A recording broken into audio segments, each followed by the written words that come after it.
Good morning. Welcome back to another class of Origin and Evolution of Life.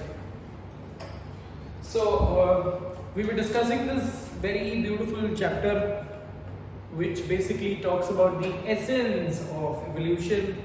बहुत सारी तारीफ हमने कर ली with respect to nature, है ना? Nature का influence के बारे में बात किया. We spoke about nature की value when you have to increase the number or increase the type of organism. Here nature plays a major role, and I told you that nature is absolutely conscious, right? Science does not prove this, but nature को पता है किस चीज को क्या देना है, right? Plants को नर्वस सिस्टम नहीं दिया. अगर प्लांट्स के पास नर्वस सिस्टम होते तो आज वो हमसे ज्यादा डोमिनेंट होते बेटा. ठीक है. सो प्लांट्स को एक जमाने में प्लांट्स का डोमिनेंस था, but slowly and steadily turned out to be decrease. Plant को खाने वाले ऑर्गेनिजम्स थे, प्रोड्यूसर्स को खाने वाले ऑर्गेनिजम्स थे, and ultimately this gave rise to a different क्या बोलते हैं इसको, ultimately it gave rise to a different type of species which you talk about. So Darwinism basically speaks about influence of nature, where influence of nature to select the best possible individual, whereas Lamarckism talks about influence of nature which leads to changes in the organism. ठीक है. तो Lamarckism थोड़ी सी उसकी weightage कम थी, Darwinism की थोड़ी सी weightage ज्यादा है, इसलिए Darwin is the most eminent personality with respect to evolution. There is no evolution with respect to without Darwin. ठीक है. तो हमने लास्ट क्लास में भी spoke about the postulates of Darwin. पांच पॉइंट्स हमने बात किया था. Let's quickly label those, list out those postulates. Only we are listing out those postulates, and then we will talk about neo-Darwinism, criticism and neo-Darwinism. अगर exam में question आ सकता है आपको neo-Darwinism के ऊपर, ठीक है, तो क्या पॉइंट्स लिखने हैं? neo-Darwinism को एक्सप्लेन करने के लिए you will have to explain at least ये 4 पॉइंट्स आपको लिखने पड़ेंगे with respect to. do not explain it, just headline के साथ वो लिख दो. तो पोस्टुलेट्स ऑफ डार्विन क्या है वो भी पहले लिख लेते हैं, बिकॉज़ क्रिटिसिज्म समझने के लिए we'll have to understand कि डार्विन ने अल्टीमेटली बोला क्या था. ठीक है. सो पहला पोस्टुलेट क्या था बेटा?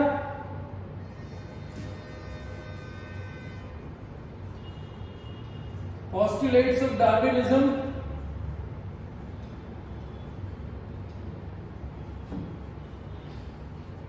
सो पहला पोस्टुलेट क्या था? Over production. बिकॉज यही पॉइंटर्स को हमने थोड़ा सा मॉडिफाई कर दिया है इन नियो डार्विनिज्म. ठीक है. Over production. उसके बाद सेकेंड पॉइंट है struggle for existence.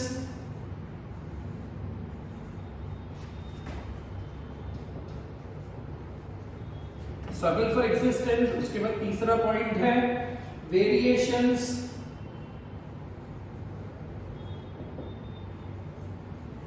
Variations and heredity. उसके बाद नेक्स्ट प्रॉपर्टी है, नेक्स्ट पोस्टुलेट जो है that is survival of the fittest. Survival of the fittest नाम किसने दिया था? Survival of the fittest was given by Herbert Spencer. ठीक है. सर्वाइवल ऑफ द फिटेस्ट, और what Darwin called it as natural selection. Natural selection होगा, और natural selection होगा, नेचुरल सिलेक्शन में सेक्सुअल सिलेक्शन भी होगा. ठीक है. नेचर स्ट्रॉन्ग और फिट ऑर्गेनिज्म को सर्वाइव करेगा, और उस फिट ऑर्गेनिज्म से भी there is sexual selection which the female does. Female will possibly choose the best possible male to breed her to so that a strong progeny can be produced at the animal level. So जिसकी वजह से होगा origin of new species. So these are the postulates of Darwinism. Now let's quickly go ahead and list out the criticisms of Darwinism.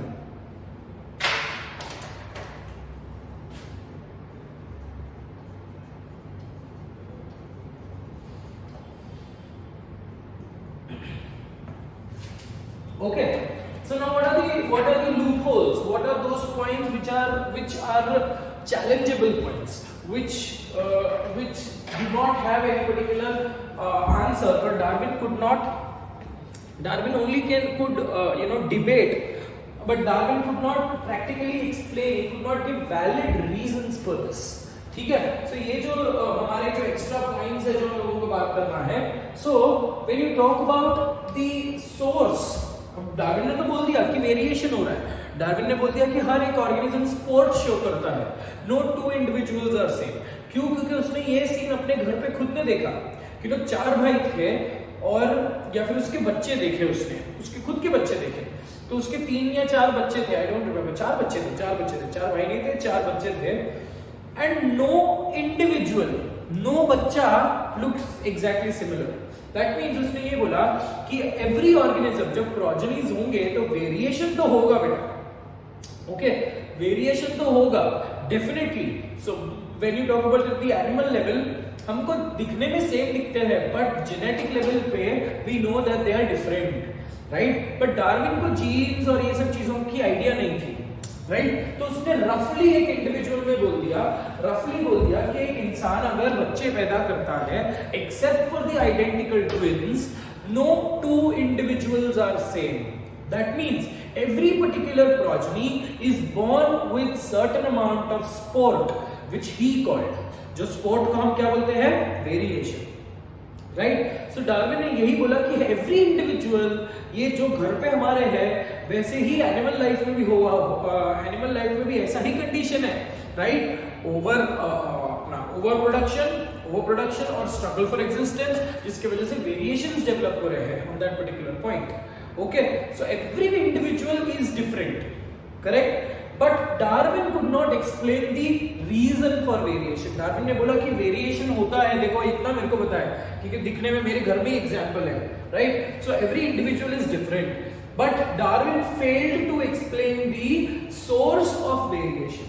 आज मेरे को source of variation पता है कि क्या है source of variation? It is the changes at the genetic level. Okay, तो पहला पॉइंट क्या है क्रिटिसिज्म का?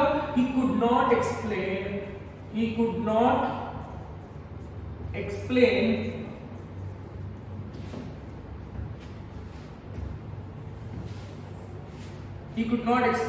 source of variation.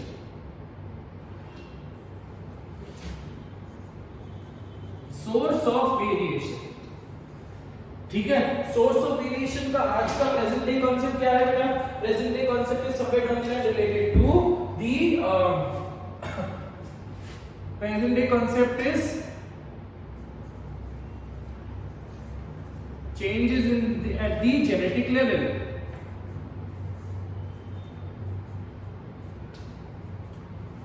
ये आज मेरे को पता है, बट डार्विन को इस चीज के बारे में इंफॉर्मेशन नहीं थी. ठीक है, दूसरा जो पॉइंट है, okay, that time he could not explain vestigial organs.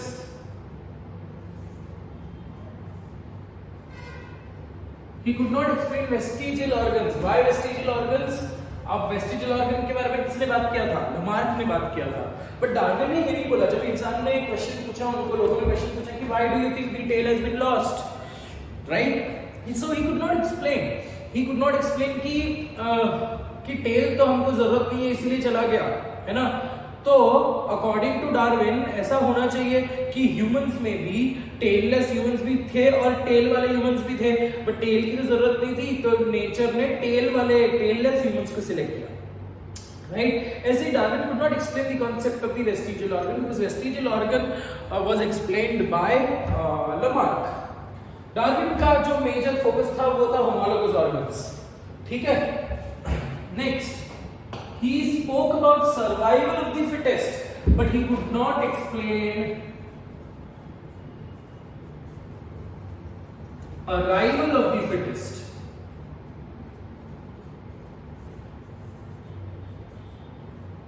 मतलब मेरे को पता है कि अराइवल ऑफ द फिटेस्ट का मतलब फिट प्रोजेनी कब प्रोड्यूस होगा? जब उसके पेरेंट्स फिट होंगे, जब उसके पेरेंट्स रिप्रोडक्टिवली एक्टिव होंगे.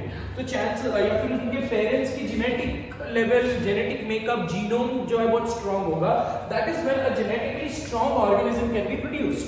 That means survival of the fittest तो चलो नेचर करवा रहा है, बिकॉज नेचर की जो कॉम्प्रोमाइज कंडीशन है उसको जो अगर कोई सर्वाइव कर गया तो सर्वाइवल ऑफ द फिटेस्ट को आंसर मिल गया। But arrival, fit organism arrive कैसे होते हैं? Due to genetic variation, due to gene recombination, that concept was not been explained by Darwin. Okay, so you could not explain arrival of the fittest by some particular condition. Is that very clear? Okay. Next, एक और point ये था कि he could not explain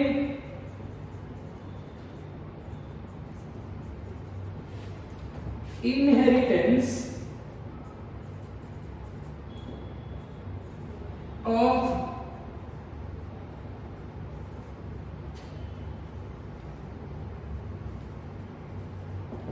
harmful variations, right? मतलब बोलने का मतलब ये है कि अब नेचर को पता है कि अगर harmful variations for that particular matter, अगर आपने जेनेटिक्स पढ़ा हुआ होगा तो जेनेटिक्स में हम बोलते हैं कि most of the diseases are autosomal recessive diseases. ठीक है, ऑटोसोमल रिसेसिव का मतलब क्या है कि पॉपुलेशन में chances of appearance of that particular disease is pretty less. ठीक है, तो अगर ऑटोसोमल डोमिनेंट रहा तो chances of the nature, chances है कि वो जीन पूल में, वो इंसान की जेनेटिक मेकअप में, जीनोम में बार बार दिख के आएगा। ठीक है, so on that particular context जो हार्मफुल वेरिएशंस जो ऑर्गेनिज्म के लिए हार्मफुल है, that will not be inherited, right? So Darwin could not explain this particular concept कि ऐसा क्यों है कि यूजफुल वेरिएशंस इनहेरिट होते हैं, बिकॉज़ हियर नेचर चाहती है कि यूजफुल वेरिएशंस हो, राइट? बट हार्मफुल वेरिएशंस इतना हार्मफुल वेरिएशंस भी इनहेरिट हो रहे हैं बेटा, राइट? हार्मफुल वेरिएशंस भी इनहेरिट हो रहे हैं, but he could not explain that. तो अगर नेचर चाहता है कि हार्मफुल वेरिएशन नहीं इनहेरिट होना चाहिए तो nature can do that, right? But he could not explain this particular context of inheritance of the harmful variation. Okay, next एक और लास्ट जो हमने जो बात किया, okay, he did not know the concept of gene recombination, फिर he did not know the concept of genes, all those concepts are included. So in other words, he could not explain, वो सब हमने यहाँ पे लिख दिया, genetic level का कोई भी चीज उसको पता नहीं था। ठीक है, उसके बाद एक और चीज he could not explain that he could not explain the context of sexual selection.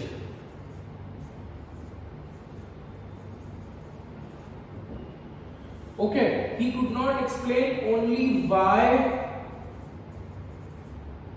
female selects the best possible male. Okay, तो उसने ये एक्सप्लेन करने को he failed to explain, he failed to give a reason for this. ठीक है, why does a female select a male always? ये condition ही ऐसी है, हमने ये भी लास्ट क्लास में बात किया था। कितना भी स्मार्ट मेल हो, but still there is always a competition that who will breed or who will mate with the female.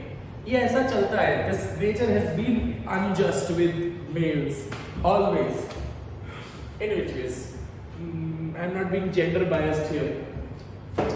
So आप 2 points 6 जो क्रिटिसिज्म के जैसे काम कर रही है, ठीक है? So these things जिसकी वजह से डार्विन को थोड़ा सा लूपहोल्स, थोड़ा सा लोगों का क्रिटिसिज्म सहना पड़ा, ठीक है? But there were a set of scientists जो लोगों ने neo-Darwinism को establish किया, because Darwinism is comparatively more valuable than Lamarckism, ठीक है? तो उनकी कुछ सेट ऑफ साइंटिस्ट थे जिन्होंने नियो-डार्विनिज्म को जन्म दिया, जिन्होंने यही 4-5 जो पॉइंट्स है, इस 5 पॉइंट्स को थोड़ा सा ब्यूटिफाई किया, इस 5 पॉइंट्स को थोड़ा सा और एक्सप्लेन किया, एंड लेटर उन्होंने उसको रिफर्बिश करके रीपब्लिश किया. So that concept is referred to as neo-Darwinism. So let's go back. Let's go ahead and talk about neo-Darwinism.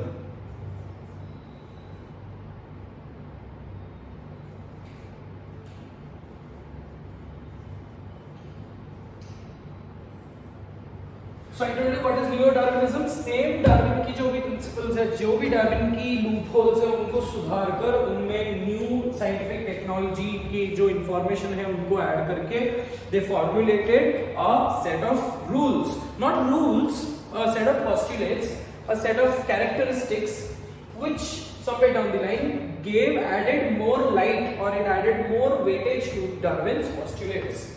ठीक है? So जो न्यू डार्विनिज्म के जो सपोर्टर्स थे,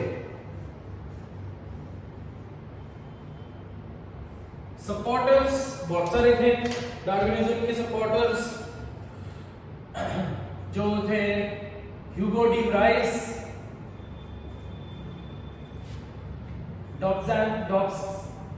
डॉब्ज़ान्स्की, Weizmann,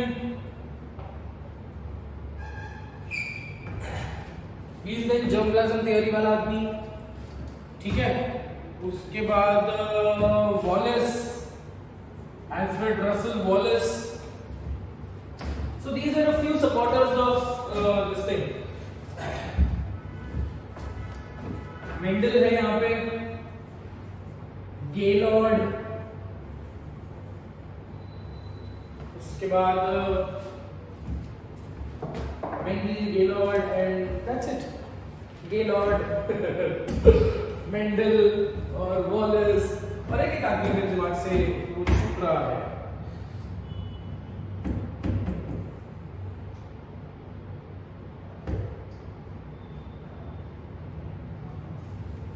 Weizmann, Dobzhansky, Hugo de Vries, Gaylord, Mendel,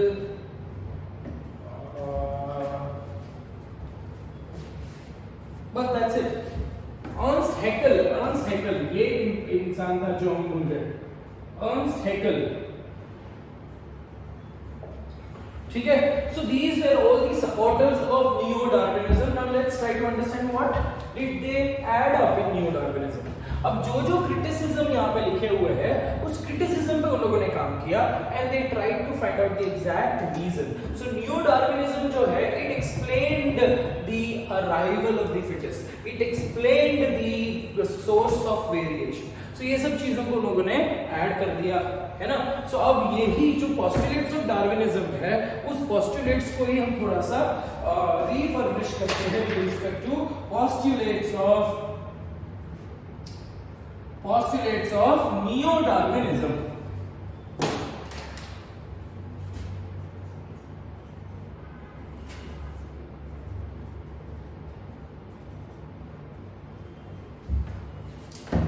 So neo-Darwinism is also referred to as modern synthetic theory of evolution. Okay, so postulates में जो अपने 5 postulates है उसको ही थोड़ा सा अपन घुमाते हैं, ठीक है। अब ओवर प्रोडक्शन इसको थोड़ा सा लोगों ने ज्यादा एक्सप्लेन किया, इज दैट राइट। सो जो पहला पॉइंट था over production, that was kept as it is because that is very important. ज्यादा इस पे रिप्रोडक्शन अगर हो रहा है तो वेरिएशन ज्यादा इंट्रोड्यूस होंगे, राइट। अगर मैं लार्जर एनिमल्स की बात करूं, it took millions of years for the organisms to evolve, but अगर आप मेरे को इवोल्यूशन देखना है तो मैं एग्जैक्टली प्लेट पे भी देख सकता हूँ, है ना, माइक्रो ऑर्गेनिज्म, बिकॉज इनकी लाइफ स्पैन बहुत छोटी होती है।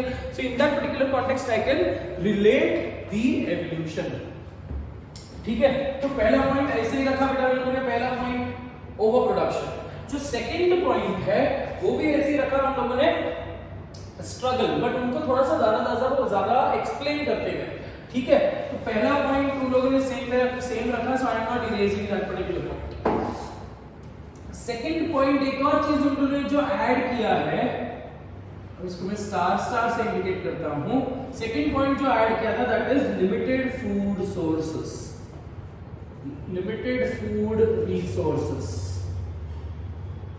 ये पॉइंट ऐड कर दिया, वो प्रोडक्शन के साथ लिमिटेड फूड रिसोर्सेज हुआ, that is when the organism will experience a compromised condition. ठीक है, सिमिलरली थर्ड जो पॉइंट उन्होंने देखला ऐड किया, that was struggle for existence. Struggle for existence. अब इस स्ट्रगल फॉर एग्जिस्टेंस में भी they explain the type of struggle which the organisms experience. So सबसे पहला type of struggle was interspecific struggle. What is interspecific? पहले तो एक बात करते हैं, काम करते हैं, इंट्रास्पेसिफिक बात करते हैं पहले, because interspecific is comparatively between two different species. Intraspecific मतलब within the same species, है ना, within the same species. Intraspecific एक ही species है, humans let's say for example, क्या हम एक दूसरे human के साथ struggle कर रहे हैं? Every day is a struggle, correct? War for that particular matter, हम war create कर रहे हैं because we want to overpower some other country, correct? We want the resources of that particular country. That is why we are planning up for a war. Correct? तो war condition है या cannibalism है, ये within the species, intraspecific, दो species, एक species के अंदर ही अगर fighting हो रही है, generally ये चीज होता है, and this is the major reason. Intraspecific is the major reason for the evolution to take place. Interspecific जो है बेटा, interspecific is between the two different species. ठीक है, मतलब फॉक्स और डॉग में कंपटीशन है, जैकल और वुल्फ में कंपटीशन है, so that is interspecific struggle. ठीक है, अब interspecific struggle can be less compromised. अब डॉग जो है कुछ भी खा लेगा, है ना, वेजिटेरियन भी खा लेगा, नॉन वेजिटेरियन भी खा लेगा, but wolf is a hunter, right? Wolf is completely carnivorous, right? Similarly, hyena completely carnivorous, is that right? So hyena का food और dog के food में कोई comparison नहीं है। So interspecific, दोनों अलग अलग species है, तो interspecific जो struggle है that is not much more valuable, but intraspecific जो है, intraspecific is more valuable because अगर humans और humans में ही जंग छिड़ी गई, right, for capturing the resources and to capturing the land. Similarly, cannibalism for that particular matter, एक जानवर अपने खुद के species को खा जाता है, क्यों? Because वो organism weak है ना? तो such examples were explained in intraspecific struggle.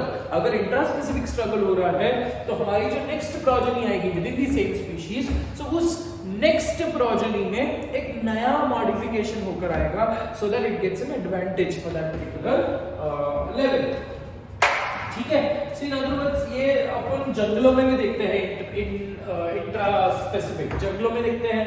अगर लेट्स से फॉर एग्जांपल बड़े-बड़े एवरग्रीन फॉरेस्ट पे long coniferous trees, evergreen forest पे कॉनिफरस ट्रीज नहीं होते, माय मिस्टेक, जो long evergreen forest, rain forest वगैरह कंडीशन में देखा रहेगा जहां पे सनलाइट इज कंपैरेटिवली लेसर, सो और trees of the same species they compete for light, है ना, तो इन दोनों के बीच में ही, ये सेम स्पीशीज के बीच में ही there is some kind of struggle which can be scene.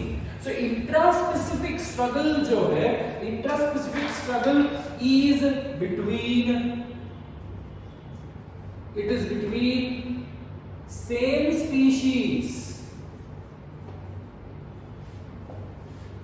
ठीक है, ये जो पॉइंट है intraspecific, this but intraspecific struggle is more valuable for evolution. It is more valuable for evolution. ठीक है बेटा, इसके एग्जांपल्स क्या है? इंट्रास्पेसिफिक के एग्जांपल्स क्या है? ह्यूमन वॉर्स जो हम लोगों ने एक्सप्लेन किए, trees competing for light,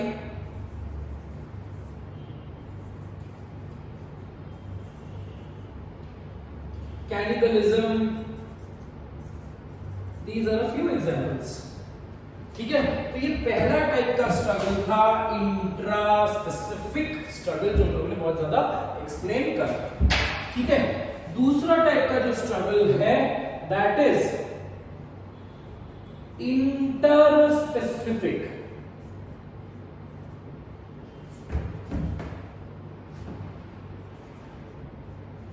Interspecific struggle. Intraspecific struggle is between the same species. ठीक है, interspecific struggle is between two different species of the same genera. So interspecific struggle को ही मैं बोल सकता हूं intrageneric struggle. Intrageneric का मतलब वर्ड समझ में आ रहा है, within the genus. इंट्राजेनेरिक, एक जीनस में 2, 3, 4, 5 स्पीशीज हो सकते हैं, तो इसका मतलब जो इंट्राजेनेरिक है वो इंटर स्पेसिफिक है, दो स्पीशीज के बीच में। समझे बेटा? ठीक है, तो तसा इंटर स्पेसिफिक का मतलब क्या है?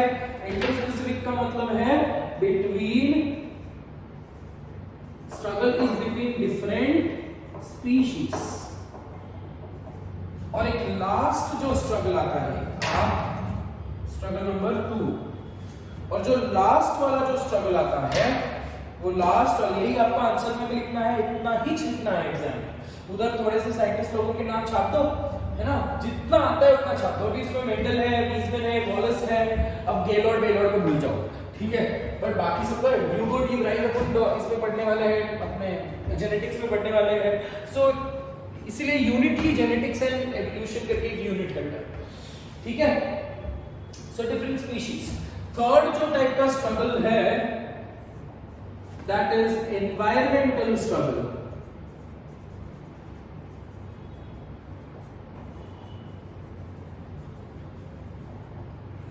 ठीक है, तो तीसरा एनवायरमेंटल कैलामिटीज को जो सस्टेन कर पा रहा है, जैसे फॉर एग्जांपल आइस एज हुआ तो पोलर बेयर, मैमथ, इनके पास कुछ एड ऑन एडवांटेजेस थी जो which help them to survive in that natural calamities, correct? So environmental struggle is associated with struggle with respect to changing environment. Changing environment leads stronger individuals to survive and weaker individuals to die and to become extinct. इतना समझा है? ठीक है, तो इतने ये जो third point है हम लोगों ने बात किया with respect to new Darwinism के 3 पॉइंट्स। इसके बाद जो हम लोग बात करेंगे the last survival of the fittest, तो ठीक है बेटा, वो क्यों हो रहा है हम लोग बात करेंगे, but after this they added a new point, right? Variations का हम लोगों ने रीजन बताया। Fourth point basically talks about, मैं इसको इरेज कर रहा हूं बेटा, है ना, यहाँ पे जो हम ये आंसर, ये क्वेश्चन को आंसर नहीं कर रहे थे, इस क्वेश्चन को लोग ने आंसर किया दी फोर्थ पॉइंट।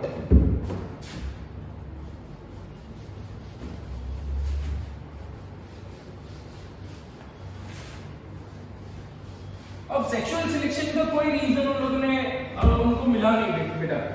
अब I don't know, in regular classes I have also told you a very good information with respect to the genetics behind marriage, genetics behind that tradition that a female always moves out of her house and she goes into a husband's house। इसके पीछे भी genetics है, मैंने आपको regular classes में ये चीजें बताई थी, ठीक है, तो उसी कॉन्टेक्स्ट से थोड़ा सा सेक्सुअल सिलेक्शन रिलेटेड है, ठीक है। कुछ भी हो जाए, कैसे भी हो जाए, बट एनिमल किंगडम में it is always the female selects the male, है ना। इसीलिए पहले के जमाने में जब स्वयंवर होता था तो स्वयंवर में swayamvar is always kept for the females, where she gets the liberty, she gets the opportunity to choose the best possible male. Is that very clear? So जब वेरी फेमस द्रौपदी का जब स्वयंवर हुआ था, सो एक्ट वो जो कंप्लीट क्या बोलते हैं चैलेंज ही ऐसा किया था that the best archer wins that particular, because उसके दिमाग में वही था कि मेरे को कोई बहुत पावरफुल एंड बहुत इंटेलिजेंट एंड बहुत कॉन्सेंट्रेटिव इंडिविजुअल से शादी करनी है. So that is why the competition was held and the one who wins, that is Arjun, उसकी शादी होती है, but उसका नसीब कुछ और था बेटा. Any which ways, let me not drag Mahabharat into this particular lecture. ठीक है, तो सेक्सुअल सिलेक्शन का बेटा कोई रीजन नहीं है. ओके, एक रीजन हम ये बोल सकते हैं that because the female here has much more responsibility, because female has to become sedentary until and unless the child is being born.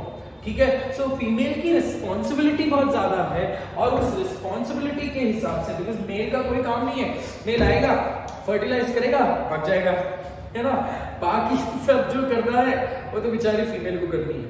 So that because of that responsibility कि मैं responsibility ले रही हूँ ना, तो मेरे हिसाब से नाचना पड़ेगा.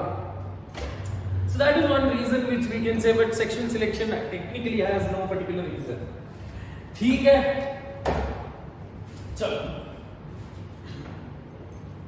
Next point. So the fourth and important, most important point which was introduced, that point which was introduced is gene recombination. Gene recombination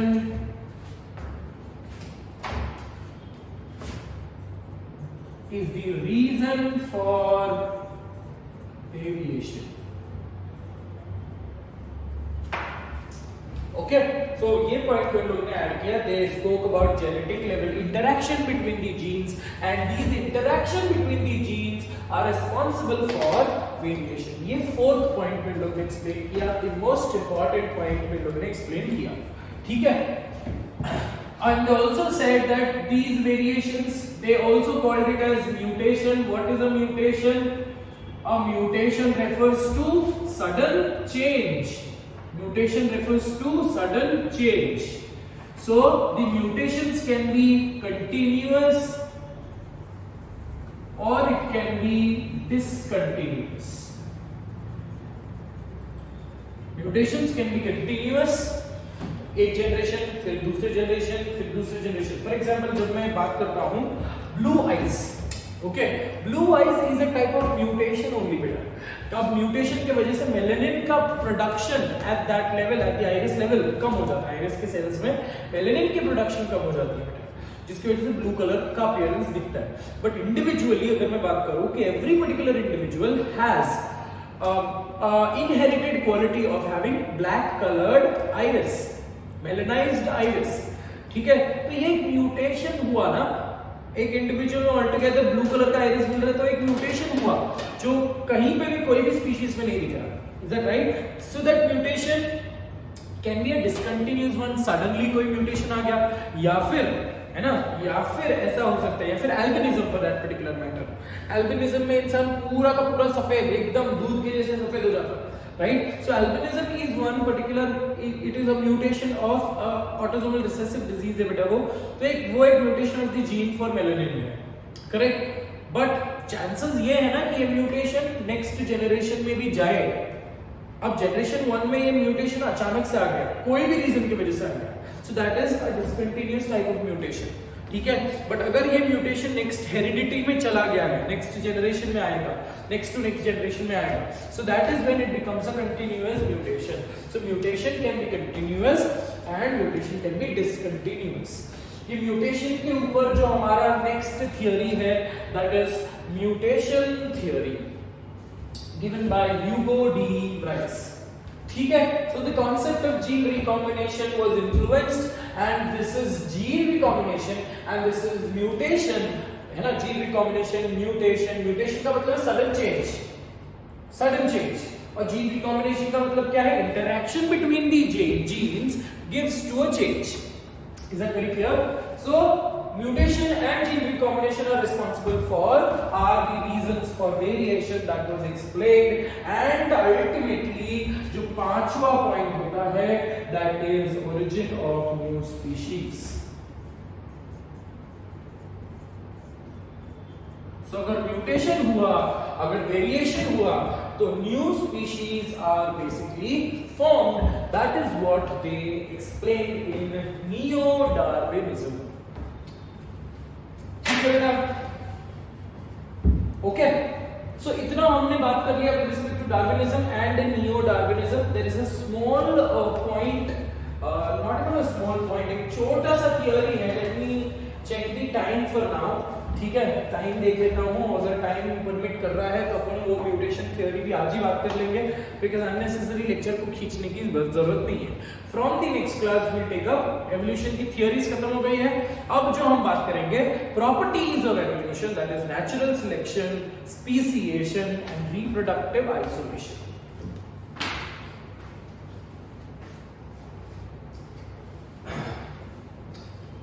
But there is still time. 35 minutes ही हुआ था. There is still time. Let's go ahead and talk about the next theory, which is the mutation theory. ये जो word है mutation, mutation का मतलब क्या है?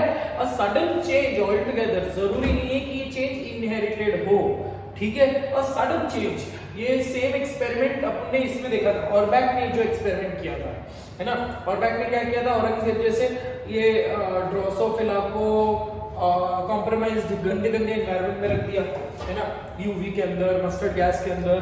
तो ये मस्टर्ड गैस, यूवी, एक्सरे, इनके वजह से उनके आईज में म्यूटेशन होने लगे, जिसके वजह से there were eye colour mutants been formed. So mutation can be suddenly happening. जैसे अगर आप बहुत ज्यादा यूवी में जाओगे तो आपके जेनेटिक लेवल पे म्यूटेशन कॉज होगा एंड स्किन कैंसर होने के चांसेस है. सो here the skin cancer is not an inherited quality, it comes due to sudden environmental change, है ना. so बहुत सारे environmental factors है. asthma से chances ये है अपना, प्लास्टिक स्मोक से चांसेस ये है कि लंग कैंसर हो सकता है. So at that particular level mutation is sudden change and it is not inherited. मतलब नॉट नेसेसरीली इनहेरिटेड. हो सकता है कि एक म्यूटेशन की वजह से किसी को एल्बिनिज्म हुआ और वो एल्बिनिज्म शायद नेक्स्ट जनरेशन में इनहेरिट हो गया. Okay, so some mutations which are inherited are called as continuous mutation and some are which are not inherited are referred to as discontinuous mutation. ठीक है, so जो next theory जो हम लोग बात करेंगे that is the mutation theory. Okay, मैं इधर ये इरेज कर रहा हूं. अब म्यूटेशन थ्योरी का जो बाप है that is Hugo de rice. Will talk about that, will talk about this individual. ठीक है, ये लास्ट थ्योरी है आपके चैप्टर का.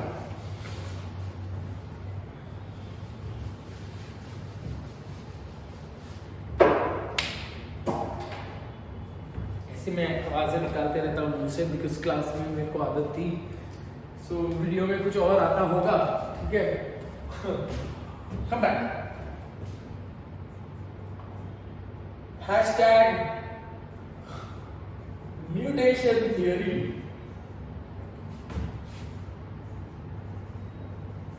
And this mutation theory was given by Hugo D. Rice.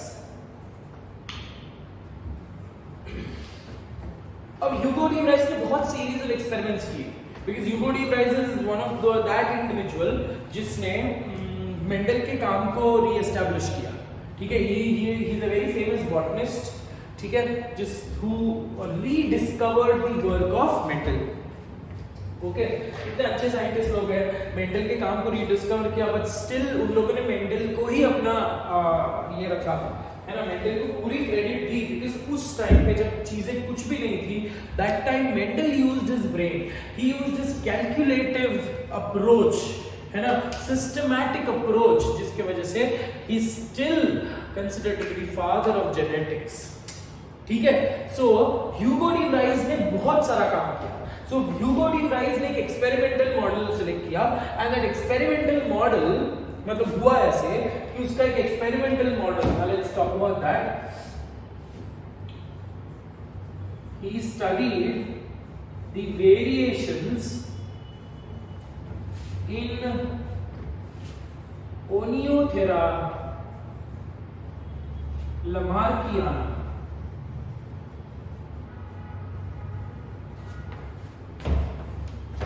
in the flowers of Oenothera lamarckiana. Oenothera lamarckiana is nothing but the evening primrose.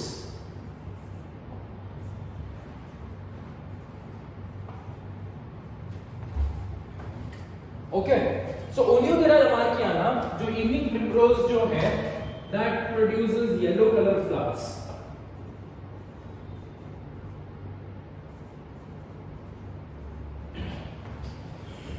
तो extensive study के बाद Oenothera lamarckiana that is evening primrose की extensive study के बाद what he found out that ये जो Mendel का जो कैरेक्टरिस्टिक था कि violet colour and white colour, तो नेक्स्ट जनरेशन में ऐसा हो गया कि पूरी वॉयलेट कलर आ गई, फिर उसके नेक्स्ट जनरेशन में 9:3:3:1 का रेशियो मिला जिसमें एक व्हाइट और कोई दूसरा, मतलब अगर डायहाइब्रिड क्रॉस ले रहे हो तो ज्यादा there will be 75% of violet and 25% of white colour, है ना। मतलब घूम फिर कर बात there was a steady nature कि वॉयलेट आएगा या व्हाइट आएगा, बीच का कोई भी कलर नहीं आएगा, लेवेंडर ऐसा कलर नहीं आएगा, ठीक है। बट Oenothera lamarckiana का उसने ये स्टडी किया दैट रैंडमली इनके कलर, फ्लावर के कलर अलग अलग हो रहे थे randomly. There were certain variations which were seen in this particular क्या बोलते हैं इसको प्लांट। तो इसका कोई बेसलेस था, वेरिएशन का कोई रूट कॉज ही नहीं था।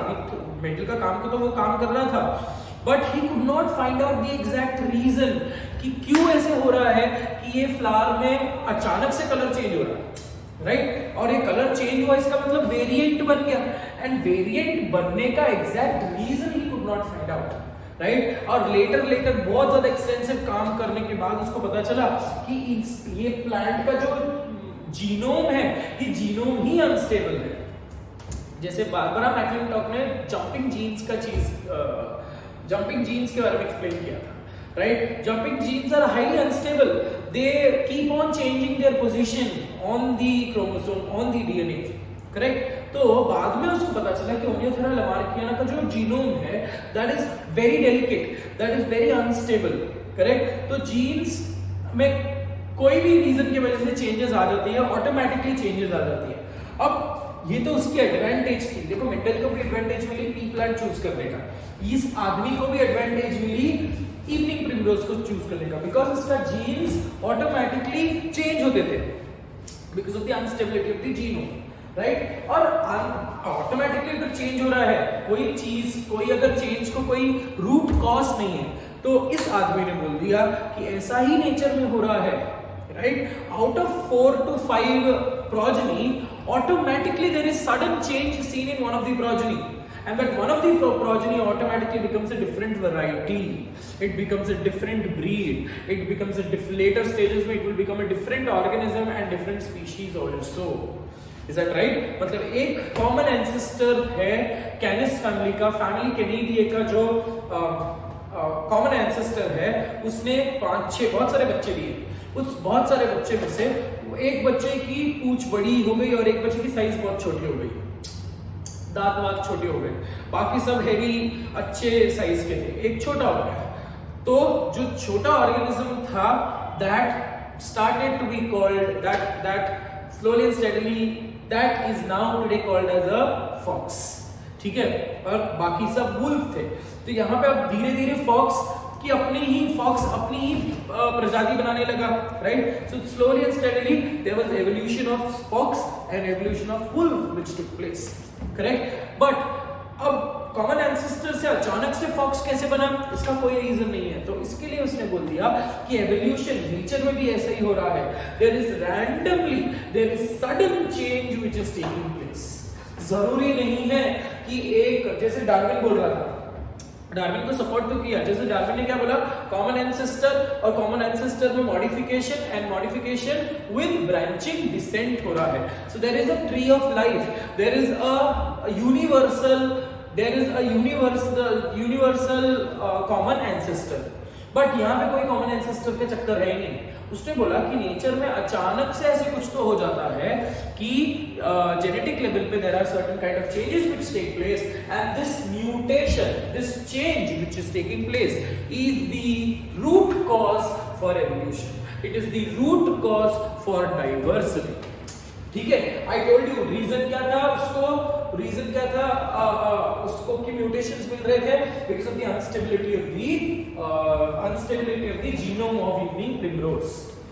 ठीक है, so इसके हिसाब से ह्यूगो डी राइस के हिसाब से mutation is the root cause of evolution, इसलिए उसको बोल दिया म्यूटेशन थ्योरी। डार्विन का रूट कॉज क्या था? Natural selection. नेचर अच्छे अच्छे लोगों को सिलेक्ट कर रहा है, ये अच्छा बुरा कोई नहीं, ये रैंडमनेस को बिलीव कर रहा था। ठीक है, इवन लमार्क वाज फॉलोइंग कि ऐसा है कि एक ऑर्गेनिज्म है, कॉमन एंसेस्टर तो है, और उस कॉमन एंसेस्टर में चेंजेस होते गए। Right? So Lamarck was also believing in a common ancestor, whereas Darwin was also believing in a common ancestor, but ये आदमी के पास वो पॉइंट नहीं था। ये आदमी ने बोला कि नहीं, कॉमन एंसेस्टर का कुछ भी नहीं होता, रैंडमली चीजें हो रही है। नेचर में the entire game plane is randomness। कल जाकर, आज तो चलो सिलेक्टिव ब्रीडिंग हो रही है, आज तो सेक्सुअल सिलेक्शन हो रहा है, अगर मे बी एक जमाने पहले सेक्सुअल सिलेक्शन नहीं था, रैंडम मेटिंग हो रहा था। When there is random mating, right? When there is absolutely random mating, कोई भी ऑर्गेनिज्म किसी के साथ भी रिप्रोड्यूस कर रहा है, तो chances of mutation, chances of useful and harmful mutations का जो नंबर है, chances of variation या chances of mutation increases. If there is chances of mutation, please understand this, if there is chances of mutation, that mutation is responsible to cause variation, that mutation is responsible to cause a different type of organism, and that different type of organism is slowly and steadily, it was later termed as a new species. समझे बच्चा? ठीक है, तो इस mutation का कोई sir नहीं है, कोई पावर नहीं है। म्यूटेशन कोई भी जनरेशन में कैसे भी हो सकता है।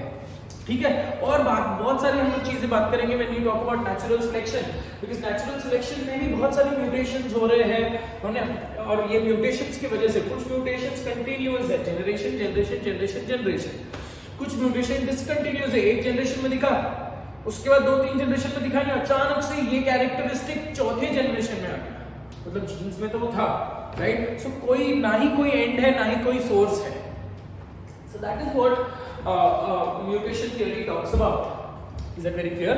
सो according to him, according to this individual Hugo de Rice, according to Hugo de Rice, sudden change और mutation is the root cause for variation and origin of new species.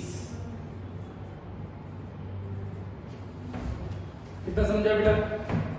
Okay, तो जरूर I told you continuous and discontinuous, I told you जरूरी नहीं है कि mutation continuous ही हो, mutation can be a large step mutation, so he called it can be continuous और it can be a large step mutation. Large step mutation को हम बोलेंगे saltation. Large step mutation refers to saltation, because saltaire का मतलब क्या है बेटा? Saltaire is to jump. समझ में आया? तो large step mutation also referred to as saltation, and saltaire का मतलब क्या है? Jump. तो एक जनरेशन से अचानक से वो आ गया इधर, बीच में बहुत सारे जनरेशन थे, उसको स्किप कर दिया। So single step, okay, single step, large single step mutation is also referred to as saltation. Is that very clear? Saltation, और ये स्पेसिफिक है कि एक छोटे पॉपुलेशन में, क्योंकि छोटे पॉपुलेशन में ये सब चीजें दिख के आएंगी, so that is referred to as saltation. Is that very clear? तो अगर तो that is one particular point, and saltation is seen in single step mutation, single step single step a large step mutation is referred to as saltation, and this is seen in small population. Okay, similarly in continuous mutation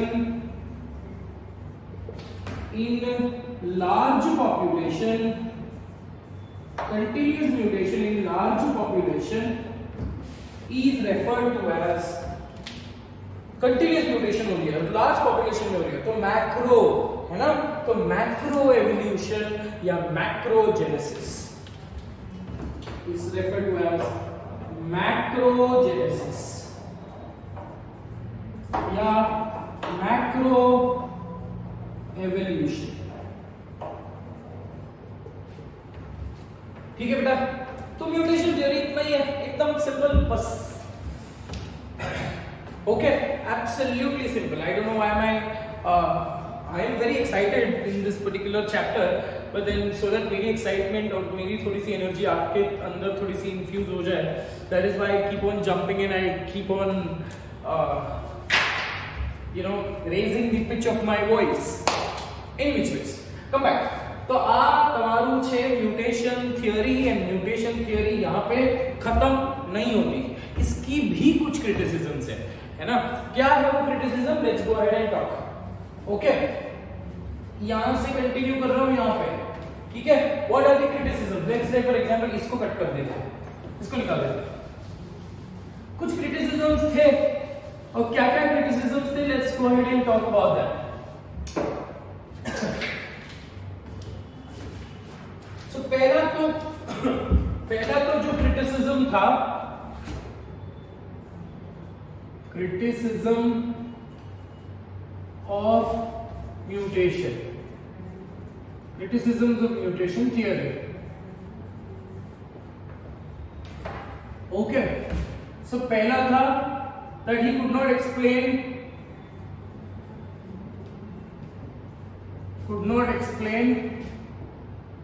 the source of mutation. He could not explain the source of mutation. Genetic level पे क्या reason की वजह से mutation हो रहा है. जैसे skin cancer का तो आज मेरे को पता है, आज मॉडर्न टेक्नोलॉजी से हमको पता है कि यूवी क्या कर रहा है, डीएनए में निक्स क्रिएट करता है, फॉस्फोडाइस्टर बॉन्ड को तोड़ता है और तो अखंड आपका जो डीएनए है बीच में ब्रेक्स क्रिएट करता है, right. So he could not explain the source of mutation. ठीक है. दूसरा पॉइंट था that he believed in randomness. He believed in randomness, whereas Lamarck and Darwin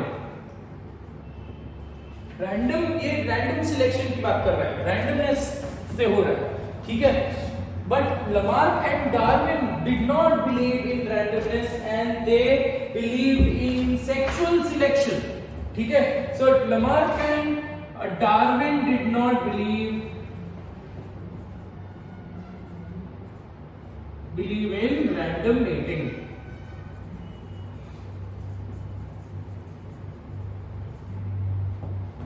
ठीक है बेटा. सो डार्विन और लमार्क का जो कॉन्सेप्ट था दैट वाज अडैप्टिव रेडिएशन. हर एक इंसान अडैप्ट करने के लिए अपने अंदर मॉडिफिकेशन शो करता है. But this particular individual was only talking about कि नहीं, जो भी चीजें हो रहा है, कुछ भी बेसलेस चीज बोल रहे हो, जो भी चीजें हो रहा है वो रैंडम है, नेचर एकदम रैंडम गेम खेल रही है. Is that very clear? Apart from that he also spoke about there were a few more criticism that जो भी हमारे वेरिएशंस है, जो भी म्यूटेशंस है, उसके कोई एक पर्टिकुलर ग्राफिकल मेथड नहीं है, कोई एक पर्टिकुलर फॉर्मेट नहीं है that how is it being transferred, है ना. कभी भी हो सकता है, जैसे मैंने आपको बताया single step, large step mutation अगर हो गया तो हमको समझ में नहीं आएगा कि from where is this mutation coming from. अगर कंटिन्यूस है तो चलो हम मान भी सकते हैं कि कंटिन्यूस इसमें म्यूटेशंस हो रहा है ऑन दैट पर्टिकुलर कॉन्टेक्स्ट. ठीक है. सो एक और पॉइंट ये था दैट ही ऑलवेज बिलीव्ड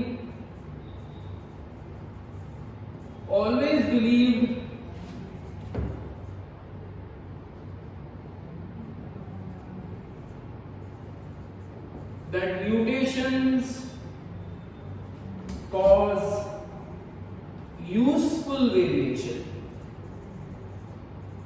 जरूरी नहीं है, स्किन कैंसर यूजफुल वेरिएशन नहीं है, ठीक है। सो ये क्रिटिसिज्म था। इसके अलावा there were also certain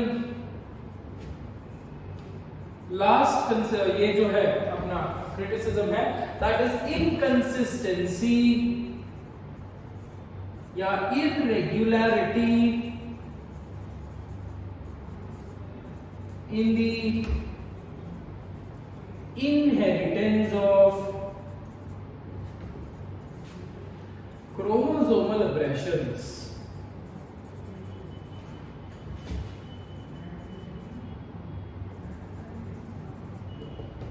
So chromosomal aberrations का कॉन्सेप्ट तो बहुत ही क्लियर है बेटा। Down syndrome, Turner syndrome, Klinefelter syndrome, ये सब क्रोमोसोमल अबनॉर्मलिटी है और इनमें भी रैंडमली चीजें हो रही है, because today we know the exact reason, है ना। मियोटिक नॉन डिसजंक्शन की डिजीजेस है, Down syndrome, Turner syndrome, Klinefelter, ये सब मियोटिक नॉन डिसजंक्शन की डिजीजेस है। So today we know the reason, but this इंसान, this Hugo D. Rice could not explain the inconsistency or irregularity with respect to inheritance of chromosomal aberration. ठीक है बेटा। So these were the following points of Darwinism, neo-Darwinism and mutation theory. So आज के lecture में we finished up the theories of evolution. ठीक है, theories of evolution खत्म हो गया। अब हम जो नेक्स्ट जर्नी में चलेंगे, that is natural selection and types of natural selection.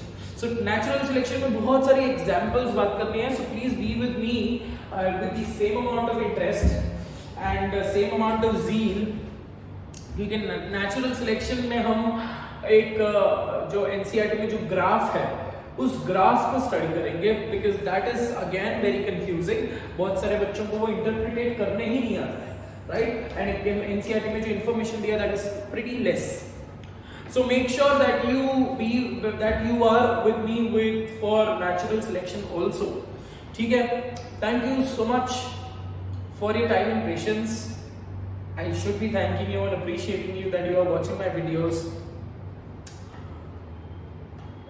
That's it. Keep yourself healthy, hydrated. सर्दी का टाइम आ गया है, पानी कम लगता है बॉडी में, but please make sure that you calculatively drink at least 5 to 6 liters of water every day. And